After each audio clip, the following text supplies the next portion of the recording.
నరజాతి సంకన్నది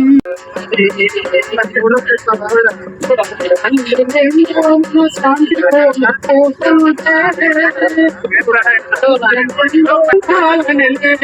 జగతి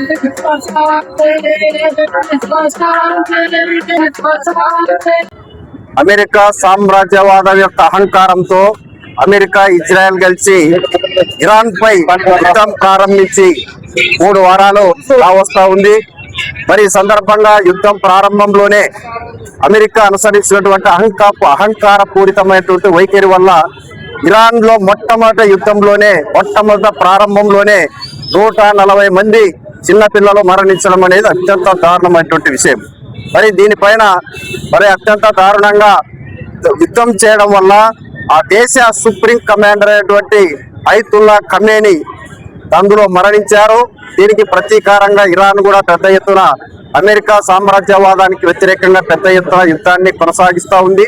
ఈ సందర్భంగా మరి ఈరోజు రాజకీయాల్లో ముఖ్యంగా ప్రపంచవ్యాప్తంగా అమెరికా ఈరోజు ఇతర దేశాల పైన తన యొక్క సామ్రాజ్యవాద కాంక్షతో ముఖ్యంగా మధ్య ఆసియాలో ఉన్నటువంటి చమురు సంపదని కొల్లగొట్టేందుకు మరి ఆ దేశం పైన పెత్తనం చేసి ప్రపంచాన్నే యావత్తు గుప్పెట్లో పెట్టుకుని ఒక ప్రపంచ పోలీసుగా వ్యవహరిస్తున్నారని ఈ సందర్భంగా వామపక్ష పార్టీలు ప్రజా సంఘాలు తీవ్రంగా మేము ఖండిస్తూ ఉన్నాం. ఇప్పటికైనా మరి అమానుషంగా జరుగుతున్నటువంటి యుద్ధాన్ని ఆపే బాధ్యత ఈరోజు అమెరికా ఇజ్రాయిల్ అని చెప్పేసి ఈ సందర్భంగా మేము డిమాండ్ చేస్తూ ఉన్నాం. ఈరోజు భారతదేశం యుద్ధం వల్ల అత్యంత ఇబ్బందికరమైనటువంటి పరిస్థితిని ఎదుర్కొంటా ఉంది. మరి గ్యాస్ ధరలు ఇప్పటికే మరి వాణిజ్య ఉపయోగించేటువంటి ధరలు కానీ ఇంటి వినియోగానికి ఉపయోగించే ధరలు పెద్ద ఎత్తున పెరిగిపోయాయి. ఈరోజు నిశ్చితంగా నరేంద్ర మోడీ యుద్ధం జరుగుతున్నటువంటి సందర్భంగా ఈ దేశంలో గ్యాస్ కానీ మరి చమురు నిల్వలు కానీ ఎలాంటి ప్రమాదం లేదని నిశ్చితంగా చెప్తా ఉన్నాడు. మరి మన భారతదేశానికి అనేక సంవత్సరాలుగా సాంస్కృతిక పరంగా ఇరాన్ అనేది మనకి మిత్ర దేశం. ఇరాన్ వల్ల మనం అనేక సహాయ సహకారాలు పొందుతూ ఉన్నాం.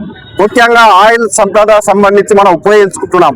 ఇలాంటి మరి దారుణమైనటువంటి పరిస్థితుల్లో అమెరికా ప్రారంభించిన యుద్ధాన్ని మరి నరేంద్ర మోడీ ఖండించకపోవడం అనేది చాలా దారుణం. ఆయన ఇరాన్ అధినేత ఖొమేనీ చనిపోయిన తర్వాత కూడా 10 రోజుల తర్వాత కూడా ఖండించలేకపోవడం అనేది ఈరోజు అమెరికా సామ్రాజ్యవాదానికి మన భారతదేశం ప్రపంచంలో ఒక తటస్థ దేశంగా అడిగిన దేశాలకి నాయకత్వం ఇచ్చినటువంటి దేశ ప్రతిష్టని ఈ రోజు ఒక్క దెబ్బతో గంగలో కలపడం జరిగింది. అందుకే ప్రపంచంలో ఈ రోజు ప్రజానీకము ఈ రోజు విజ్ఞప్తి చేస్తా ఉన్నారు, శాంతి కావాలని కోరుకుంటా ఉన్నారు, యుద్ధం ఆపాలని చెప్పేసి కోరుతా ఉన్నారు. శాంతి ముద్దు, యుద్ధం వద్దు అనేటువంటి నినాదంతో ఈ రోజు పెద్ద ఎత్తున ప్రజలు వ్యతిరేకిస్తున్నటువంటి అంశాన్ని పరిగణలోకి తీసుకోవాలని చెప్పేసి సందర్భంగా నేను హెచ్చరిస్తా ఉన్నాను. ఈ రోజు ప్రపంచ వ్యాప్తంగా ఇరాన్ కు మద్దతుగా, అమెరికా సామ్రాజ్యవాదానికి వ్యతిరేకంగా, ఇజ్రాయెల్ మతోన్మాదానికి వ్యతిరేకంగా యుద్ధం వద్దు, శాంతి కావాలని చాలా పెద్ద ఎత్తున ప్రజలు దేశాలతో నిమిత్తం లేకుండా ప్రపంచవ్యాప్తంగా ఈ రోజు ఇరాన్ కి సంఘీభావంగా నిలిచిన విషయాన్ని గమనించాలని చెప్పి కోరుతా ఉన్నాం. యుద్ధం మొదలై 16 రోజులు అవుతుంది.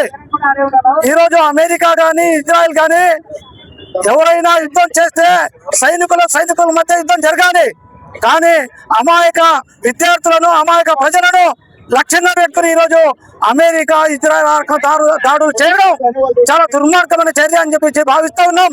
వామపక్షాలుగా ఈ రోజు ఇరాన్ కు మద్దతుగా, ఇరాన్ కు అండగా నిలిచి అమెరికా సామ్రాజ్యవాదానికి వ్యతిరేకంగా, ఇజ్రాయెల్ మతోన్మాదానికి వ్యతిరేకంగా పోరాటం చేయడానికి ప్రజలందరూ కూడా అండగా నిలవాలని చెప్పి ఈరోజు వామపక్ష పార్టీగా మేము పిలిపిస్తున్నాం. అదేవిధంగా భారతదేశం ఈరోజు ప్రపంచంలో ఒంటరి దేశంగా మారిపోయింది. దీనికి కారణం ఈ దేశ ప్రధాని నరేంద్ర మోడీ అనే విషయాన్ని గమనించాలని చెప్పి కోరుతా ఉన్నాం. ప్రపంచ దేశాలన్నీ యుద్ధాన్ని ఖండిస్తే ఒక్క మాట మాట్లాడకుండా చేతకాని చట్టం వల్ల ఈ దేశ ప్రధాని ఉన్నాడంటే ఈ దేశ ప్రజలకు సమాధానం చెప్పాలని కోరుతా ఉన్నాం. ఎందుకంటే 70 సంవత్సరాల నుంచి ఇరాన్ ఈ రోజు మనకు మిత్ర దేశం, చాలా తక్కువ రేటుకు ఆయిల్ సప్లై చేసే దేశం. అట్లాంటి దేశాన్ని ఈ రోజు దూరం చేసుకునే ప్రయత్నం చేస్తుంది. ఈరోజు సిగ్గుపడాలి. భారతదేశం మద్దతు ఇవ్వకపోయినా ఇరాన్ ప్రజలు, ఇరాన్ ప్రభుత్వం భారతదేశానికి గ్యాస్ సప్లై చేస్తుందంటే ఇప్పుడైనా కేంద్ర ప్రభుత్వం గుర్తించి ఆ రకంగా అమెరికా కొండ వ్యతిరేకంగా, ఇజ్రాయెల్ కొండ వ్యతిరేకంగా ఇరాన్ కొండగా నిలవాలి. ఆ రకంగా యుద్ధం ఆపడం కోసం ప్రత్యేక చర్యలు తీసుకోవాలని చెప్పేసి ఈరోజు వామపక్ష పార్టీలుగా మేము డిమాండ్ చేస్తా ఉన్నాం.